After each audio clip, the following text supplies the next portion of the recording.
Hello everyone, welcome to the post-match review. Porto 3, Manchester United 3. Started off fantastically well. Rasmussen and Marcus scoring within the first 20 minutes. Great start. This is what we want, the bounce back. And as you know, with Manchester United, you can never invest emotion because your heart will get broken every single fucking time.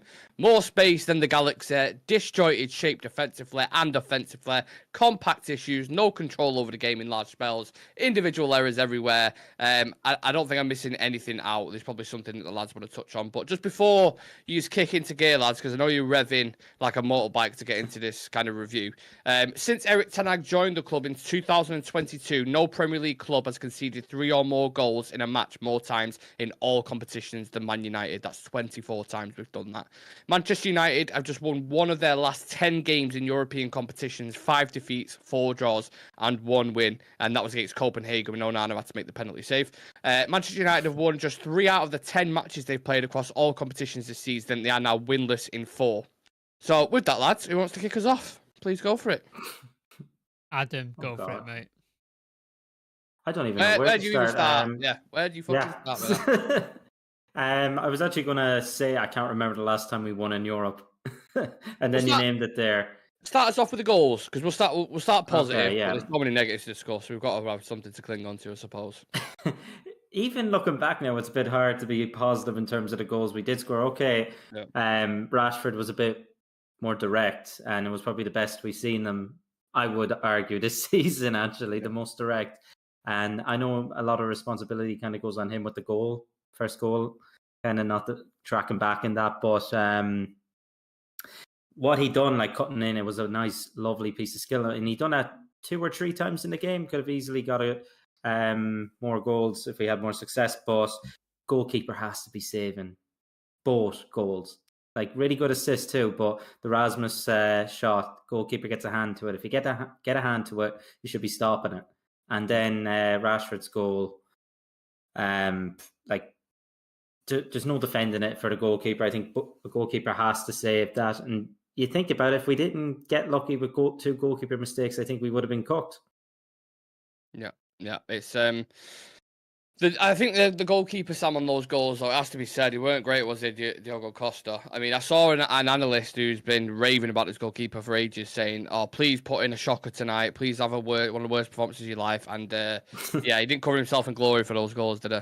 No, like people all ten Hag out, and then Diogo Costa was like, "Hold my beer, I'm gonna keep him in a job," and just let a couple of goals in, and that's pretty much what happened there. So supposedly one of the best goalies in the world, and normally when United go away or play in Europe, the goalie is normally the best player on the pitch.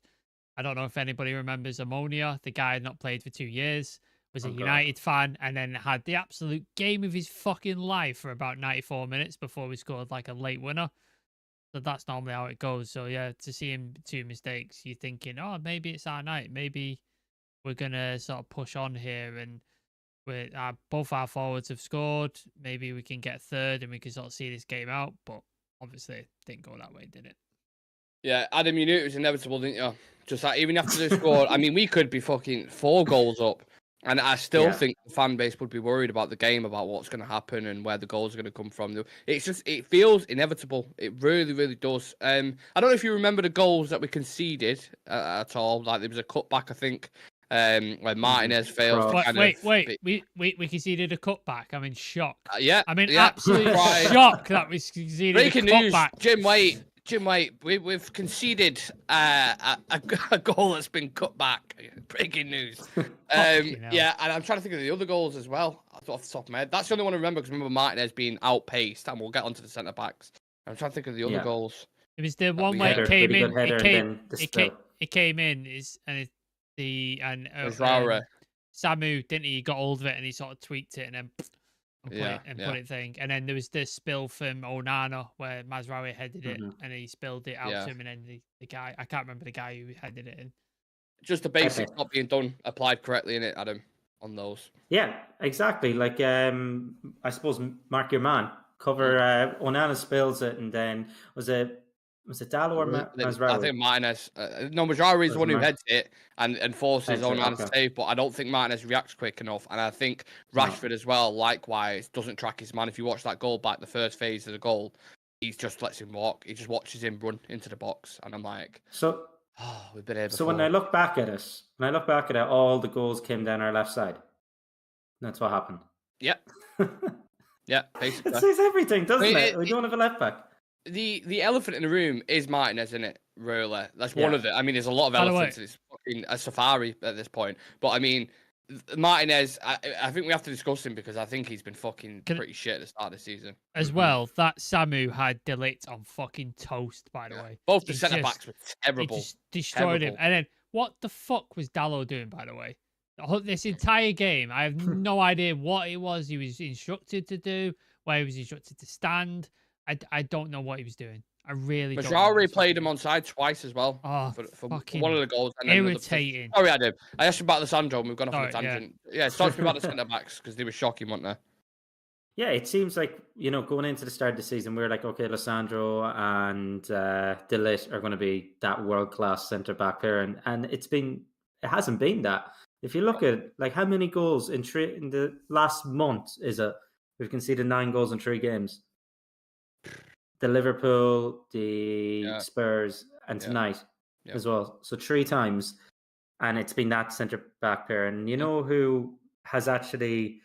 I can't say he's put a foot wrong in a long time, is someone like Harry Maguire, and I think he's in contention now to start on Sunday. I know we'll probably get into I think he genuinely should be.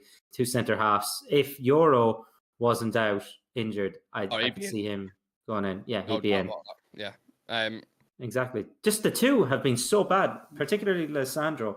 Like, I don't know what's happened. He was arguably, up there with our player of the year for 2 years in a row. And then just the fall off.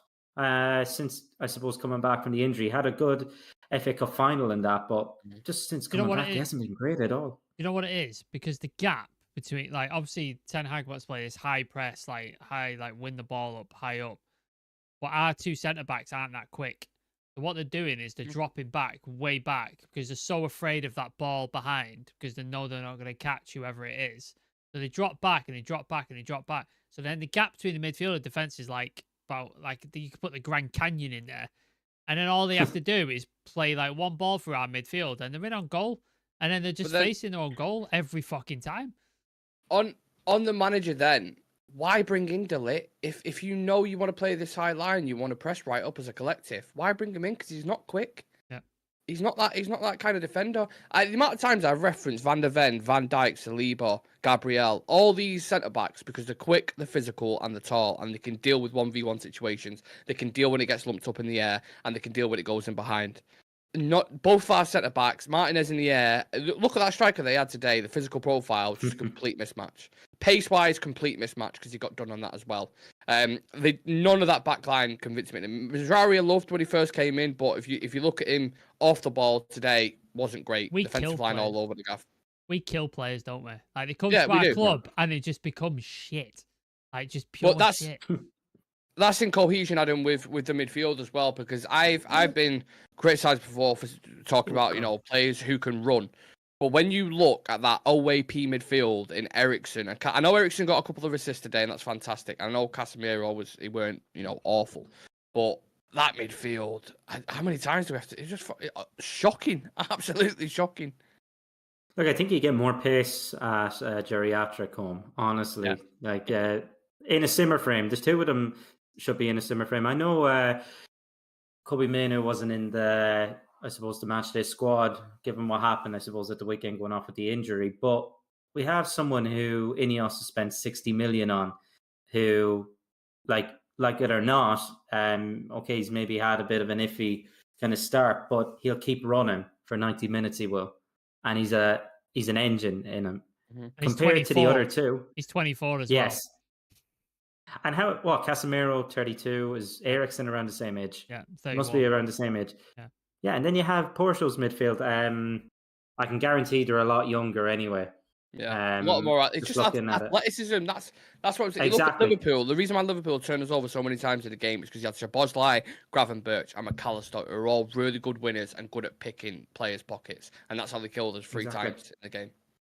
3 Yeah, times. and then we have 2 all-day pensioners. Okay, fair enough. Ericsson, what he's contribute, I suppose, in the 2 games. I know it's 2 draws. I think is it a goal, 2 assists. So 3 out of our 4 goals in Europe have been kind of created by him. But like you have to look at it's one of those cases, almost like Bruno. Okay, he would contribute, but like is he helping the team? But even now, when he isn't helping the team, and when he's not contributing, everyone's questioning him. So why can't we do the exact same? I know he's popping up with goals and assists, but we need balance in the midfield, and it's not there.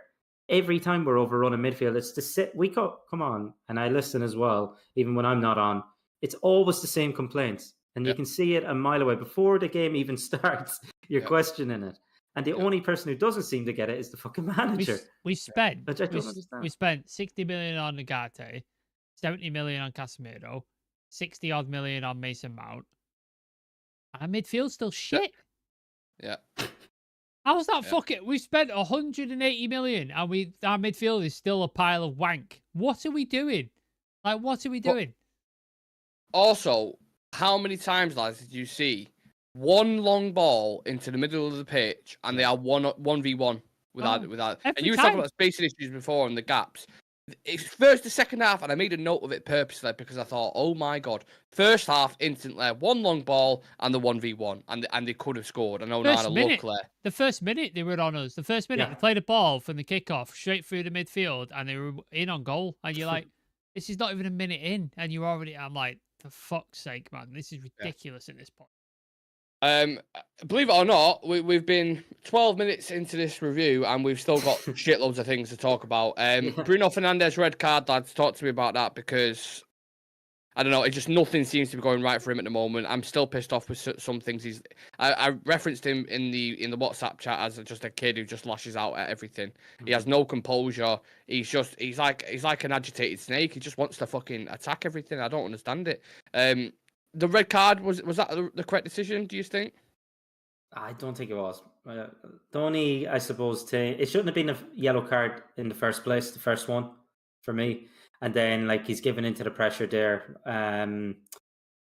Okay, you'd argue maybe it is a yellow on that, but like he goes nowhere. It's nowhere near his head, and the player goes down holding his head. It's an honest attempt to get the ball, isn't it? And then when he's actually going in it, his foot's near his shoulder, so it's not even near his face, and he doesn't make contact with any part of him. It's like, come on, like let's not be silly. And then he makes the meal of it, doesn't he? Holding his face, and you're just like, yeah, he's gonna send him off, isn't he? And that's the thing. If players go down like that, holding their face, like pretending they've got that, I think VAR should genuinely boot them then for that. Because what's the difference between that and diving? When it comes to it. No, it's true. It's true. It should be classed as that. Initially, when I first saw it, I thought, oh, you're an idiot. Why are you doing that again? You've already been booked once for it. Why on earth would you put your foot up there again and risk it?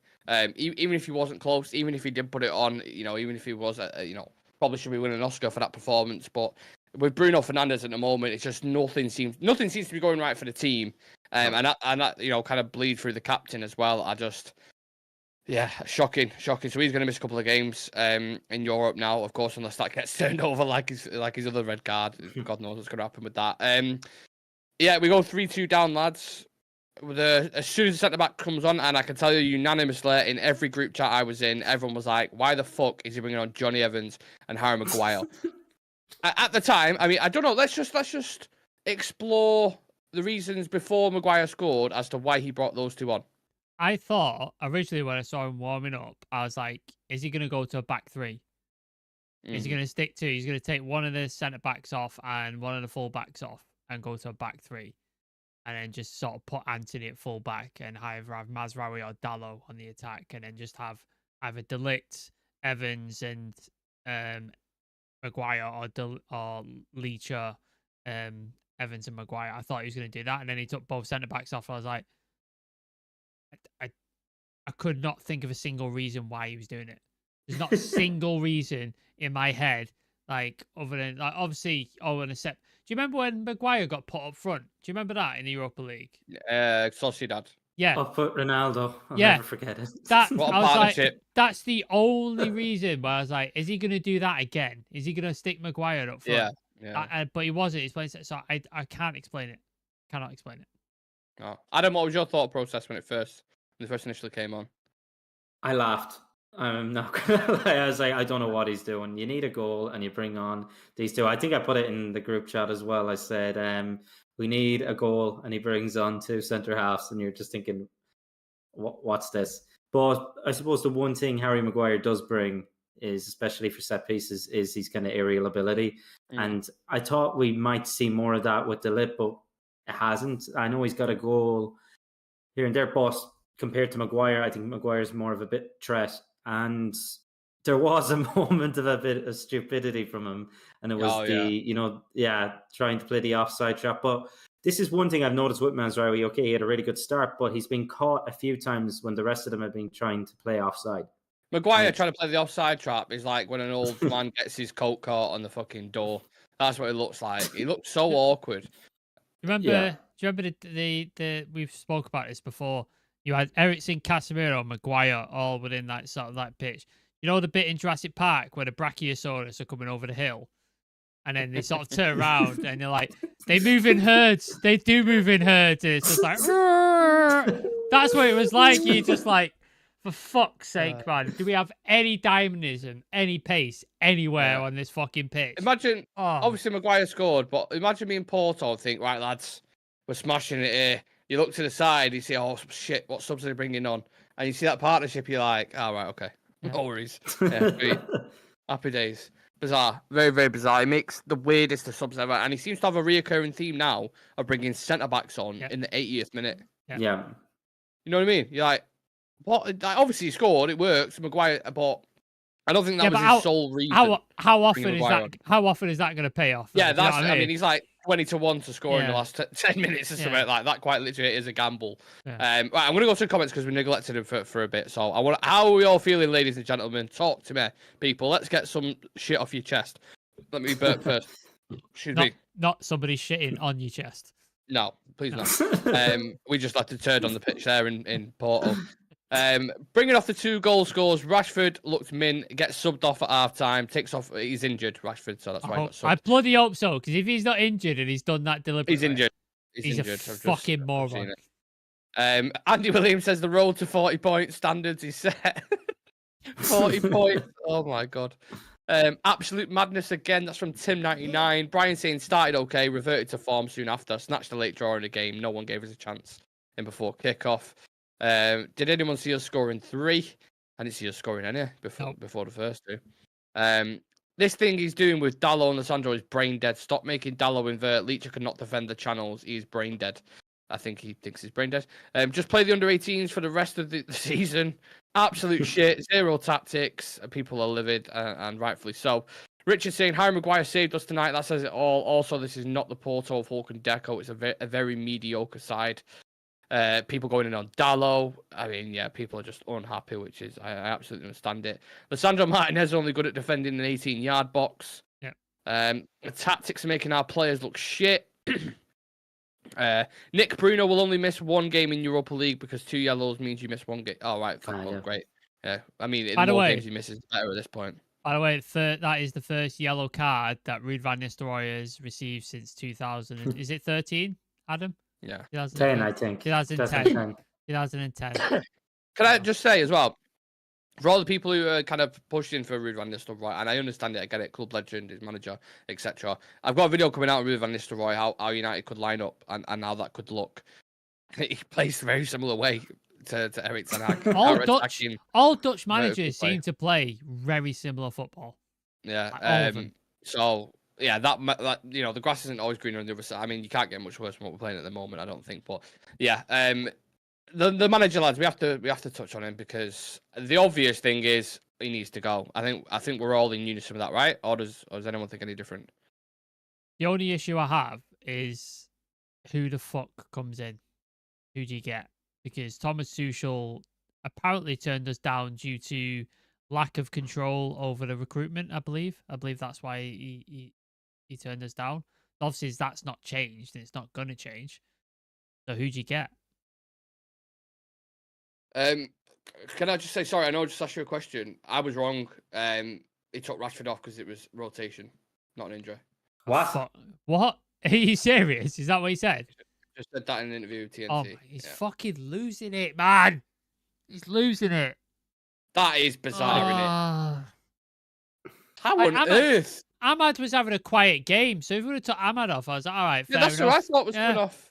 But then he was stood, like, Ahmad was stood with his arm around fucking Garnacho. I was like, well, he's not going off, is he?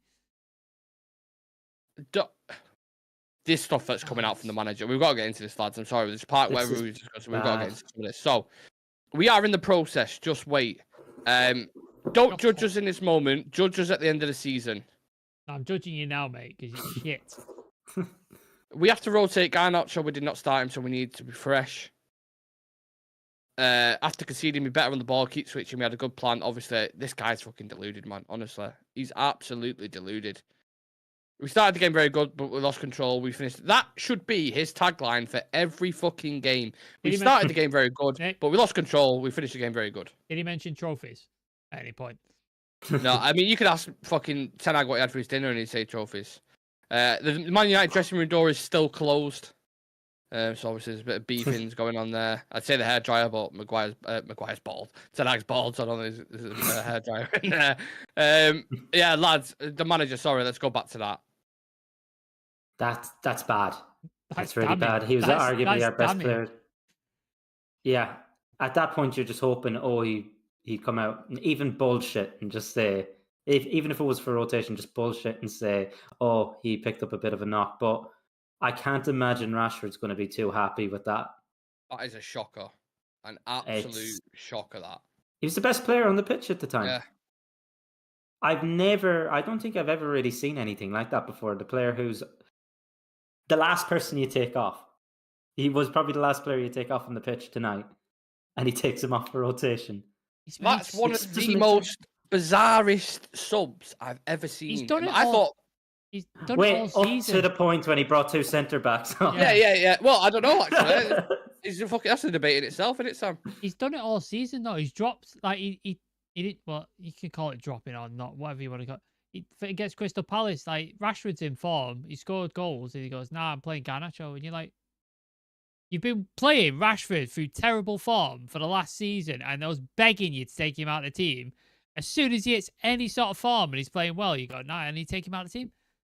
So weird decisions, man. So weird decisions. I think he's making it up as he goes along. I think this season he's just gone, I'm just going to freestyle it, just see what happens. And if anyone asks any questions, I'm United manager, I'll just put them down. I'll just say trophies. Do you remember Why did you take Rashford off? Trophies. Do you remember that Lee Evans routine, Nick, about when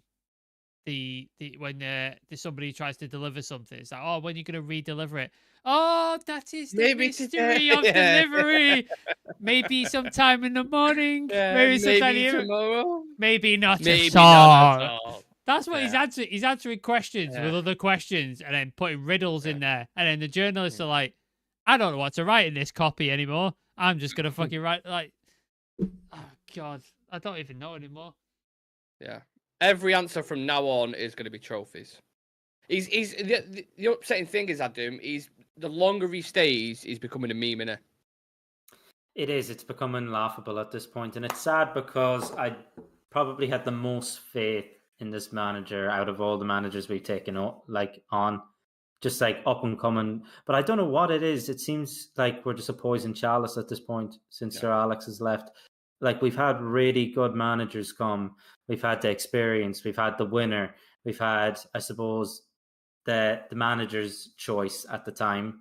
Yeah. And we've had the up-and-coming coach, and we've had the club legend, and nothing has seemed to work out. We haven't got close at all to being up there regularly and competing. And I know people are like saying, give it maybe a bit of time. Look what Arsenal done with Arteta and that. But we're into our third season now. Like, Arteta, he got rid of... It's a third season as well, let me tell you. It is. And it's like I suppose the wheels are falling off now. They are. Like, he's managed to ride the storm for so long. Whenever his job has come into question, it seems like we pop up with a performance or get a result. And you're thinking, is tonight enough to save his job? Like, I know people are calling for him to be sacked. It shouldn't but be. I don't. it shouldn't be like that. But I think the game at the weekend is the big decider. But when you watch that, you like, we're sat here, extremely emotional and critical of the team. There is no way in hell that Ineos have watched that game and thought, yeah, we can work with this. No way. There's too many. If it was one thing, if it was like a couple of errors and you can work with it, that systematically is flawed completely from attack to defense. It's not just one little nitpicking thing, it's the full fucking shebang. And it is deeply concerning. And again, is there anyone sat here thinking we are going to finish higher than what we finished last season, 8th? In which case, probably finished we've lower just spent, at this point. Exactly. We've just spent another 200 million quid invested into the squad, and we're going to finish the same place again. That tells you everything you need. No progression. I'm completely done with it. I was done with this manager a few games ago, but I just don't see anything. And same with the individuals as well. I think the players have to take accountability as well, Sam. Absolutely. Yeah, no, the players have got that, and we've spoken on them. Dallo, Leacher, Delict, midfielders, like we've spoken on all of those. But we're sort of paying for the sins of not sacking him last summer, aren't we? Yeah. Because obviously, like me and you included, Nick, like we got caught up in the FA Cup final and the win, which was fantastic. But Ineos clearly didn't find somebody they wanted, and they decided to roll the dice by activating that 1-year extension and hoping it would work out. And obviously it isn't.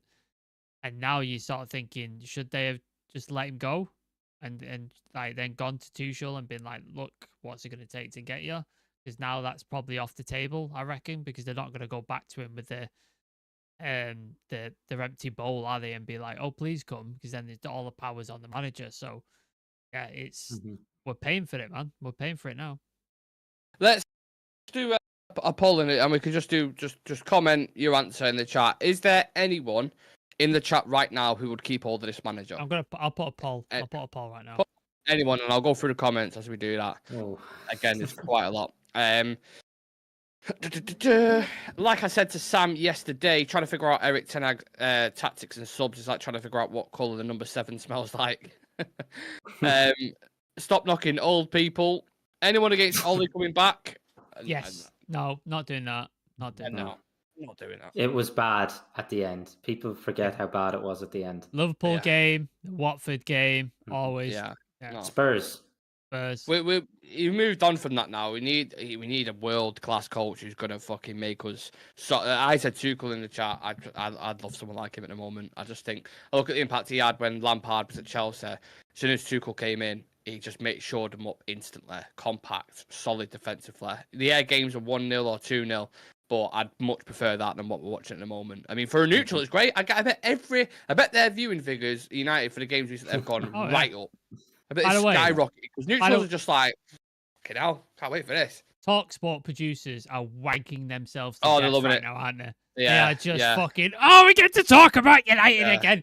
Is it South Park where there's just cheers everywhere in the room and the ice like the guy, it's the banker, innit? Nobody goes to open the bank and he takes the nipple flaps down and he's just like, oh, what are you gonna do? TalkSport. Gabby Gongle like that doing the Anthony sub before the fucking. Oh my god. He's gonna need a Ribena and calm down, innit, before his show. Yeah. Jesus Christ. Yes. Nagelsmann or Inzaghi, I'm with you guys. That's from Jay McGrogan. He has to go. That's from Maz. Shreya saying, what is even going on? I bet he's in a pickle at the minute. It's about 4 in the morning in India. My God. Tim99, at least see the game out before subbing Rashford. Chivy saying he's in panic mode. Had breakfast for champions. What? I don't know what that means. He won't make it to the end of the season to be judged. Adam is so right. So I agree with you there. Rashford wasn't injured. No, he wasn't, Chivy. No, he wasn't. I'm calling for process to be removed from his vocabulary. Oh, God, he's going to say when he answers questions, you can't mention trophies, you can't mention process, and you can't mention the Arsenal game. But he seems to have stopped mentioning that for so far. Yeah. But that was the thing, wasn't it, for a while? The Arsenal game. Yeah. Yeah. So, I've got your thoughts on the war in the mid '50s. Trophies. Yeah. Trophies. Okay. Cheers, mate. We should have won that Arsenal game. Hansi Flick. Hansi Flick. Just gone to Barcelona, though, hasn't he? Yeah, I know, but the only thing is if we went in at that time. Nagelsmann. I'd take Nagelsmann right now.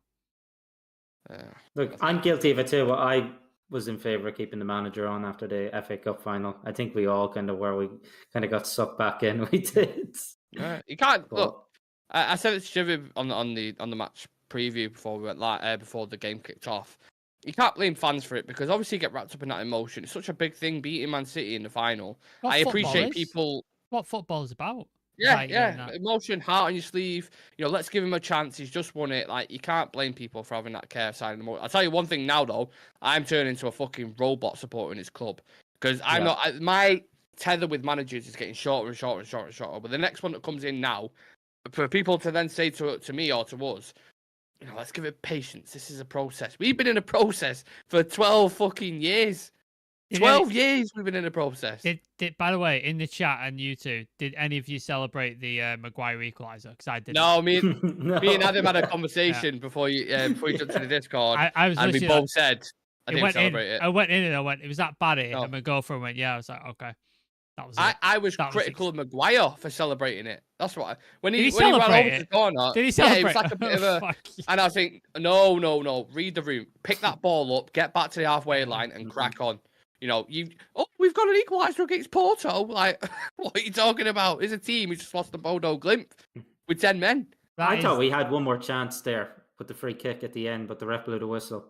Yeah, I thought so. Yeah. Mm-hmm. This is the guy that celebrated the Andorra goal, was it, by cupping his hands? Like he was, so yeah. Look, in fairness to me, come on, he scored. Yeah. He's done his thing. So Maguire is far from blame in comparison to other. But I think systematically, lads, from goalkeeper excluded, because I actually think he had a good game despite what other people in the media say. I think the back line, huge question marks, giant question marks. The midfield, there's always been question marks massive around gaps. that. The new signing, who was supposed to be the hero, and just it isn't even starting games. And then the attack, the decisions that you make there. Ahmad was quiet as fuck, but you take off Rashford in the first half. Rasmus scores, and then you bring on Xerxes tries. I just don't get it. I really, really don't get it. I cannot get behind this. I really can't. Subs. And I tell you what, just 1 second. Aston Villa on Sunday. Oh, they're battering us. You know what? It's all those subs he made for Anthony, for Ahmad, Rashford off, Garnacho, Xerxes for Højlund, the centre-backs one. All those subs, and he didn't think, I'll put Ugarte on in the midfield just to shore that up and just get somebody in there. That was never an option in his head of like, I'm going to do that. No. That's the worst one. I'm like, you've got that guy. Like, this is where the problem area is, but no, I'm not going to do that. Do be amazing content going through every game with Ten Hag. Let's say he does get sacked. You get him in a room, you sit down, you get an iPad out, and you go to these kind of games, and you go, why did you bring that sub on? What was that for? Like Maguire, that meme where he's just pointing at a whiteboard? Yeah. What's this for? Why have you brought him on? Just to get his thoughts, just to get some clarity, or he's such a confusing man. He really, really is. It's hard to ask this question after you just watched that, but who was the best of the bad bunch? Let's say I'm not calling it man of the match. Onana. It probably could have been about 5 or 6, couldn't it, if it weren't for him? Yeah. He made some really there's that save, that 4th goal, nobody were in on goal towards the end, and he made really important save. The save and the 3rd goal, which he did really well with from the Mazraoui header. So yeah, I think again against Spurs, people were giving him shit, but I think it could have been 6-0 against Spurs had he not made those saves and Timo Werner not been the guy shooting it. Because if that's Son, I think that's in the back of the net. If I'm honest. Yeah, let's call it for what it is, Adam. I mean, there's people in the media talking about Onana because they had this De Gea thing that they're so attached to. Why did we get rid of him? But in that game, like Sam just said, he has saved us, hasn't he? He has. Yeah, there's been plenty of times where I've seen us in Europe, particularly I remember Sevilla where De Gea has just thrown the ball into the back of his own net, basically. The ball with his foot. Yeah. West Ham. And I haven't really seen that as much with Onana. Okay, maybe De Gea was a better shot stopper, but the clangers he dropped in the most important times, like, meanwhile, Onana seems to have gotten us out of jail a good bit, like from making things embarrassing. We should have. I know 3-0's an embarrassing result, but like you remember 5-6-0s, you do. You'll forget the 3-0s here and there, but 5-6-0, that's going to be on the history books for a long time. Yeah. Just like that Liverpool game. I think, what was their XG? Was it less than 2? Yeah. On that? And that kind of just says everything about the goalkeeper. So this whole thing about, we should have kept De Gea, I don't think so. I think it was his time to go. But I was also watching, I'm not too sure if you've watched it, the overlap with Schmeichel. Yeah. Yeah. Watch that. And he made a good point. He said, is goalkeeper for certain teams, like if you put De Gea like in his prime even into the City team, wouldn't work. If you put Ederson into the United team, it wouldn't work. And like different goalkeepers for different teams, and we don't seem to be utilising Onana to his strengths. I haven't seen him used once since he's come into his strengths. Like, do you remember that Champions League final? Him on the ball, the passes he was picking out. Yeah, sorry, I just read a comment. Is it the Richard comment? No, it says Keith Andrews for manager. All right. If you don't even know who that is. If you scroll up, Nick, there's a worse comment from Richard. Richard, sorry, Adam, I didn't mean to. That's okay. Interrupt you there. Welcome to all the new members. It must be worse. God help you. You had to listen to us moan. Yeah, which one am I looking for, Sam? I'll read it out. So forgive me. We were more open than my wife's vagina, and she's 67, so that's fairly wide.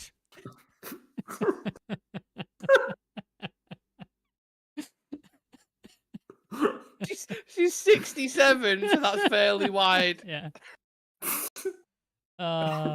Fuck it all. I'm sure she's absolutely pleased with that comment, Richard. Richard, I hope she doesn't watch this channel because, sorry, Mrs. What's his surname? Mrs. Hawkins. Mrs. Hawkins. I apologise for that comment. That was your husband. I have no idea if your vagina is that wide. I apologise.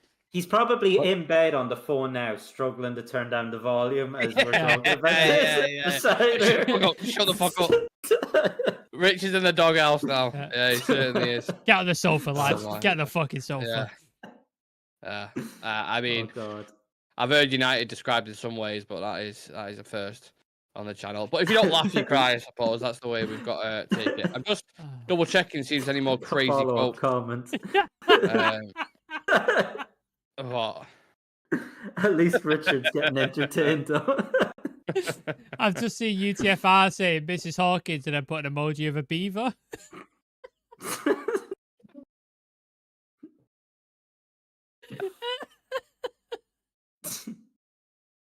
Oh, fucking hell. Thank you, chat. You've cheered me up after that absolute shit show. Hey!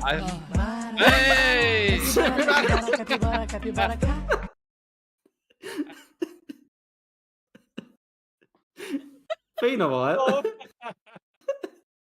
If we was ever going to bring back the capybara, that was the prime moment to do it. The perfect moment. He saw his chance and he took it. You know the once in a million lifetime hockey shot where it's like he's never going to score, and Adam's like, I'm taking the shot, and it just. Oh, the golden puck. Great. I think there's no better way to finish the show than that. To end it on a positive. Capybaras, don't laugh, you'll cry. Capybaras in the chat, please, everybody. If you remember. Yeah, for all the OGs, if you remember, the capybara is the mascot of Real Red Talk channel. I think we need to bring that back in. Start doing like capybara merch and stuff. Yeah. I don't know where we go from here. We've got Aston Villa on Sunday. Of course, we'll have the preview for that tomorrow if I can pull myself together to try and motivate myself to do it. And then I promise we'll get a members video over the weekend. It's been mad busy over the past couple of weeks, so I probably should get. I have one question maybe before we end it. Yeah, please do. Go for it. Okay, going on into the next game, one player who deserves to start and one who doesn't. Oh, no, deserves to start. Yeah. Who doesn't? Get your fucking get a piece of paper out, mate. To be honest, I would say out of that game, who worries me the most are the two centre backs. Lissandro and De Ligt, I thought were extremely concerning. If Rashford's not injured, he deserves to start because he shouldn't have been taken off. So he deserves to fucking start. Well, it's apparently for rotation, so he's going to be starting. Fuck off. Worrying late, Dallo starting to worry me, man. Like, he's really starting to worry me. The centre backs obviously do as well, but yeah, Dallow's starting to worry me a lot. But we haven't got a left back, have we? Yeah. So what's the... No. Who are we gonna fucking play? Rotate. Yeah. I think a player who deserves to start, I go with Maguire, and who doesn't deserve to start is Fernandez. Point. Yeah. My God. Yeah. Crazy times. I did. The fuck was that? It's just snapped. I did put a poll up before. We did put a poll up saying, would you keep Ten Hag? 10% have said yes. Who is that 10%? Right. Is he his wife or his kids who's watching right now? Yeah. Who's voting for that? Ten Hag's on YouTube going, I'm voting on that. Yeah. If you could find an argument for that, I'd love to hear it, because I just really don't see it. But yeah, look, it's been 40 minutes. We've gone in depth about the game. We've had a laugh. We've cried. It's what the preview review is all about. So we shall leave it at that. Thank you to Adam. Thank you to Sam. I'll be live at 12 o'clock tomorrow for pros and cons. So make sure you come and join me. Always a good show when we've had time for the dust to settle. And let's see what the next couple of weeks brings, because I think it's going to get bumpy. It's only the fucking start of the season. Yeah. Hopefully you guys who were gifted memberships appreciate it. And yeah, like I said, we'll get some content over the weekend. Drop us a follow on socials. Leave some comments. Any kind of post-match analysis thoughts you have on this video. And yeah, we'll see you tomorrow. Take it easy. Peace.